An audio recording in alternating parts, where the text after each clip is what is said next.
Hello, let's continue our Sudoku adventure with Double the Adventure by Awesomesauce.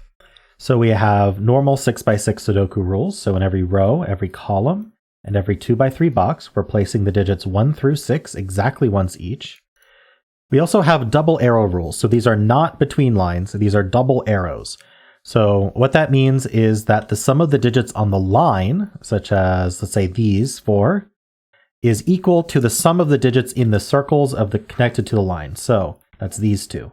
So there's always going to be one sum that's the sum of two cells, which are the two circles, and that will be equal to the digits on the line. So if I do, for example, I don't know, 2, 3, 1, 4 here, that's going to sum to 10. And then I could do 5 and 5, and that will also, these two sum to 10, and these 4 sum to 10. So that satisfies our double arrow. All right, so those are the rules. If you want to give this a try yourself, the link, as always, is in the description, and I highly recommend it. And I will get started right now. All right, so I'd like to think about this arrow first, because it sees a 1 and a 2. So 1 is on this arrow. So this needs to be 1 less than the sum of these two. But the minimum sum of these two is 3 plus 4, which is 7. So this has to be 3, 4, and this has to be 6. Otherwise, we won't be able to satisfy it, because this won't be able to get big enough. That does put a 5 here, so I do wonder if my example was the correct answer. So let's say the 5 were anywhere but this circle. If the 5 were on here somewhere, I'm just going to pick a place. What that's telling me is that these 3 cells need to sum to this single cell. I think the only way that's going to work is if this were 1, 2, 3, and this were 6. But 6 is already used in the box. So that's not going to work. So we have to put the 5 in there. And now we know these 4 cells sum to exactly 10. So that is going to be 1, 2, 3, 4. And I can clean up the 1s and the 2s. And this is going to be where 6 goes. All right, I feel like that's good progress. So now whatever this is, these two need to add to 6 plus this. That's pretty high. So yeah, I guess one way to think about this is I can't put a 6 on here, because if I did, then these two would have to be the same digit, because this sum would have to equal this sum. So 6 is banned from here, and this 6 looks up. So we do have a 6 in one of these two.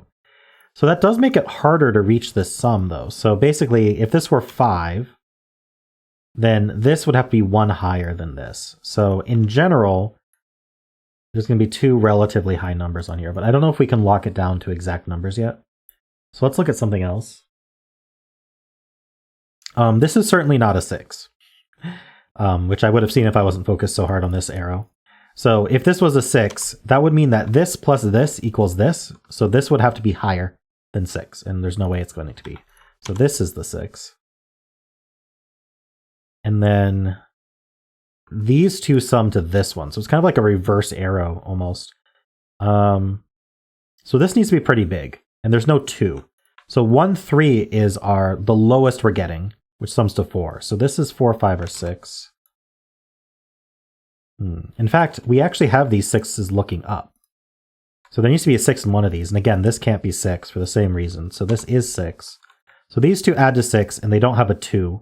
So the only way to add to 6 without a 2 is 1, 5. That's not a 1. This is 3 or 4.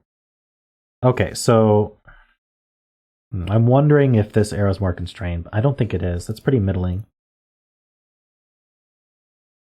Let's see. This 6 looks up, this 6 looks over. So one of these is a 6. We have something similar going on here. So this can't be a 6 for the same reason. So that places this 6, because these two sum to this one. This can't even sum to 6. So the smallest this can sum to is 5, because 1 is used in the column already. So this has to be 2, 3 summing to 5. That makes this a 4, 3, 1, 2. Nice, it's all collapsing. That's a 4. I'm glad I didn't have to think too hard about this one, because I think Sudoku will take care of most of it. This is a 6. Our 6s are done now. So let's see. let's just fill some digits here for Sudoku. So I need 1, 2, and 4 here. That's not a 4. These 3 are 2, 3, and 5. That's not a 5. Okay, so these sum to 8 or 9. These two sum to 8 or 9. The biggest they can be is 4, 5, which is 9.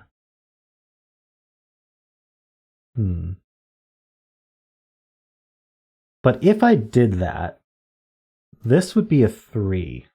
I think we want this to be low, though, because it's adding with 6. In fact, the biggest this can be... In fact, this can't be a 2, because 4 plus 2 is 6, and that's already fulfilled with 1 digit. So this is either going to be 7 or 9. So adding to 6, we either need a 1 or a 3. That seems good to know. Feels like, I can place 5 in this row, or box, however you want to think about it. This 5's looking up. Oh, no, wait, I can't place the 5.